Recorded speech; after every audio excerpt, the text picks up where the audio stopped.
शोहदा की जो कुर्बानियां हैं उनका मजाक उड़ाया मौलाना साहब ने। मौलाना ने डीजल के परमिट लेकर रियासत के जो वसाइल हैं उनको निचोड़ा। वो कुर्बानी सिर्फ उस शहीद की नहीं होती जो आपके बकौल जिसने पैसा ही इस मकसद के लिए लिया होता है। शहीद का खानदान, उसके ऊपर क्या बीतती है। खड़े हो जाइए बंदूक लेकर, ये हमारे जवान हजारों रुपए में तनख्वाह होगी, आपको लाखों में दूंगा मैं। आपको माफी मांगनी चाहिए।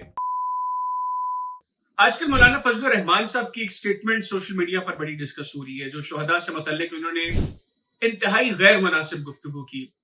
इनफैक्ट मैं तो ये कहूंगा कि शोहदा की जो कुर्बानियां हैं उनका मजाक उड़ाया मौलाना साहब ने। मुख्तलिफ लोग तरह तरह की बातें कर रहे हैं। कोई कह रहा है कि मौलाना के वालिद कहा करते थे कि इसके सामने कोई बात ना करो, ये मेरे हवाले से गुफ्तगू बाहर पैसे लेकर लोगों को बता देता है। कोई कह रहा है कि मौलाना ने डीजल के परमिट लेकर रियासत के जो वसाइल हैं उनको निचोड़ा। कोई कह रहे कि कश्मीर कमेटी की चेयरमैनशिप के दौरान कश्मीरियों के नाम पर मौलाना ने जो है वो ठीक ठाक पैसे जो है वो बटोरे। मैं ऐसा कोई इल्जाम मौलाना पर नहीं लगाऊंगा, लेकिन जो गुफ्तगू मौलाना ने की, कम से कम मुझे ये तवक्को नहीं थी कि मौलाना फजलुर रहमान जैसा एक मुदब्बर और जीरत सियासतदान इस तरह की गुफ्तगू करेगा, और वो भी उस वक्त जब हम ये देख रहे हैं कि मुल्क में जो दुश्मन अनासर हैं उनकी भरपूर कोशिश है कि इस मुल्क के अमन के साथ खेला जाए, खिलवाड़ किया जाए उसके साथ। जो भारत की प्रॉक्सीज इस वक्त बलूचिस्तान और खैबर पख्तूनख्वा में कर रही हैं, और उनका जिस तरीके से मुकाबला हमारे सिविलियंस और हमारी आर्म्ड फोर्सेस कर रही हैं, ऐसे में शोहदा से मुतल्लिक ऐसा बयान, ये मुझे तवक्को नहीं थी कि मौलाना फजलुर रहमान साहब ऐसी गुफ्तगू करेंगे। और चंद गुजारिशात है मेरी मौलाना साहब के हवाले से। पहली बात तो ये कि मौलाना साहब जब कोई शहीद होता है वो अकेला शख्स इस दुनिया से नहीं जाता। वो कुर्बानी सिर्फ उस शहीद की नहीं होती जो आपके बकौल जिसने पैसा ही इस मकसद के लिए लिया होता है। वो कुर्बानी उससे जो एसोसिएटेड बहुत से लोगों की होती है।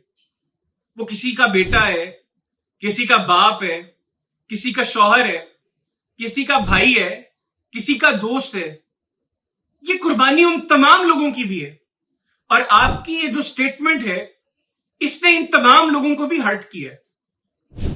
क्योंकि कोई भी शख्स आप जितनी मर्जी उसको रकम दे दे, जान की कोई कीमत नहीं होती। मेरी वालिदा 1.5 बरस की थी। 1971 की पाक भारत जंग के दौरान मेरे नाना अबू शहीद हो गए। He was in Pakistan Air Force। 1.5 बरस की थी उस वक्त मेरी वालिदा। मेरी वालिदा ने सारी जिंदगी अपने बाप की शफकत नहीं देखी। बाप की मोहब्बत क्या है उनको इस चीज का एहसास नहीं है।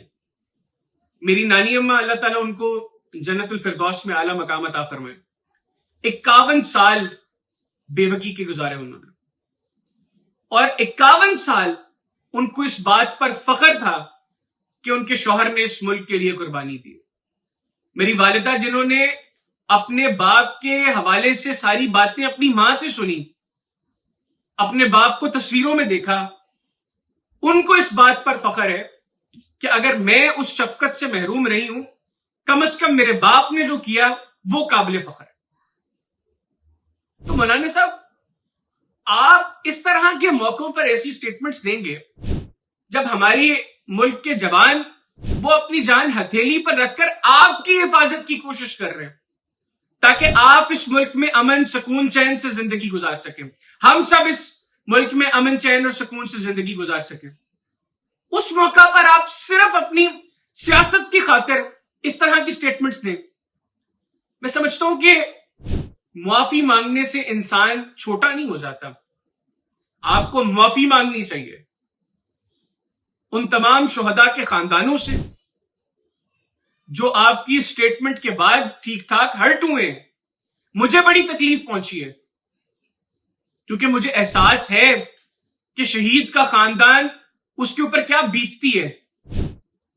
मैंने पहले बताया कि शहीद अकेला इस दुनिया से नहीं जाता, उसके साथ एसोसिएटेड बहुत से लोग हैं जो वो कुर्बानी जो शहीद ने दी होती है उसके साथ वो लोग भी जो है उस कुर्बानी का हिस्सा होते हैं।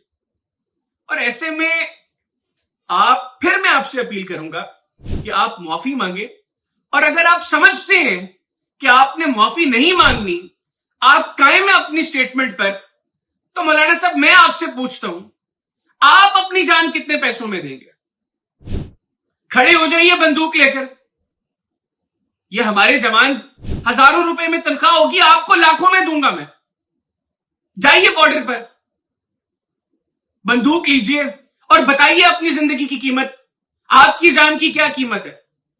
अगर आपकी जान की कोई कीमत नहीं है तो कम से कम इस मुल्क के शोहदा की तज़हीक मत कीजिए।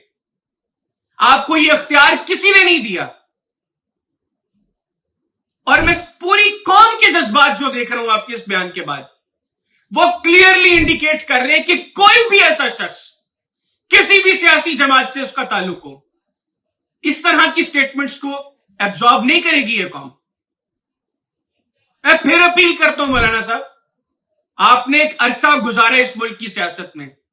मैं नेगेटिव बात नहीं करता आपके हवाले से, कुछ ना कुछ पॉजिटिव दिया होगा आपने इस मुल्क को।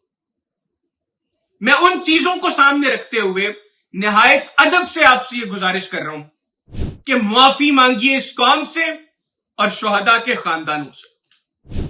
अगली बात, मैंने अपने वीलॉग्स के अंदर मल्टीपल टाइम्स आप लोगों को बताया, जिस वक्त बलूचिस्तान में और खैबर पख्तूनख्वा में दहशतगर्दी के वाकयात में हम ऑल ऑफ अ सडन देख रहे थे कि एक इजाफा हो रहा है। एक तो मैंने आपको बताया कि नई दिल्ली के अंदर भारत का नेशनल सिक्योरिटी एडवाइजर दलाली कर रहा है अफगानिस्तान और इजराइल के दरमियान। और मैंने आपको बताया कि बुनियादी तौर पर प्लानिंग ये हो रही है कि अगले मरहले में पाकिस्तान के अंदर किस तरह दहशतगर्दी के वाकयात में एक इंक्रीज लेकर आना, डिस्टेबलाइज करने की कोशिश करनी है पाकिस्तान को। ये सारी चीजें मैं आपको अपने वीलॉग्स के अंदर बता चुका हूं। अब भी जो कुछ हुआ बिलखुसूस बलूचिस्तान के अंदर, उसके बाद भी मैंने आपको बताया कि अब जो ग्रैंड ऑपरेशन फितनाउल हिंदुस्तान और फितनाउल खारिज के दहशतगर्दों के खिलाफ होगा, भारत की प्रॉक्सीज के खिलाफ होगा, अफगानिस्तान के अंदर अफगान तालिबान के खिलाफ होगा, वो अब डिसाइसिव ऑपरेशन होगा। और अब 5 जुलाई ऑनवर्ड्स, इस वक्त जब मैं आपके साथ ये वीडियो रिकॉर्ड कर रहा हूं, 125 से जायद दहशतगर्दों को वासिले जहन्नुम कर चुकी है हमारी आर्म फोर्सेस सिर्फ बलूचिस्तान के अंदर। और अगले फेज में ये इसका दायरा कार मजीद बढ़ेगा। और एक तो पहले मैं आपको बताऊं कि माजी की तरह अब ये नहीं होगा कि ऑपरेशन के बाद वक्ती तौर पर अमन आ जाए तो ऑपरेशन वहां पर रुक जाए, ऐसा अब की बार नहीं होगा। अब ऑपरेशन आखिरी दहशतगर्द के खात्मे तक नहीं रुकेगा। ऑपरेशन शबान जो पाकिस्तान की आर्म फोर्सेस ने इनिशिएट किया है और बहादुरी से कला कमा किया जा रहा है दहशतगर्दों का, यह आखिरी दहशतगर्द के खात्मे तक जारी रहेगा। और यह अप्रोच इस वक्त हमारी लीडरशिप की बहुत क्लियर है। और इस अप्रोच की वजह से हम देख रहे हैं कि काबुल से नई दिल्ली के दरमियान इस वक्त परवाजें वो बहुत ज्यादा होती जा रही हैं। अफगान तालिबान भारतीयों के पास जा रहे हैं कि भाई हमारी कोई चीज काम नहीं कर रही, हम जिन दहशतगर्दों को भेजते हैं उनको वासिले जहन्नुम किया जा रहा है, मारा जा रहा है पाकिस्तान की आर्म फोर्सेस से। और भारतीय वो उनको मजीद पुश कर रहे हैं, करते रहे। वो बुज़दिल घटिया बेगैरत है, सामने आकर हमारा मुकाबला नहीं कर सकते। भेजें प्रॉक्सीज को, वो टीटीपी की शक्ल में हो, वो जमातुल अहरार की शक्ल में हो, वो बीएलए की शक्ल में हो, वो अफगान तालिबान की शक्ल में हो या किसी भी और शक्ल में हो, अंजाम सबका एक है। और वो अंजाम यह है कि उनको वासिले जहन्नुम किया जाएगा। उम्मीद करता हूं आपको आज की वीडियो पसंद आई होगी। अपना फीडबैक जरूर दीजिएगा।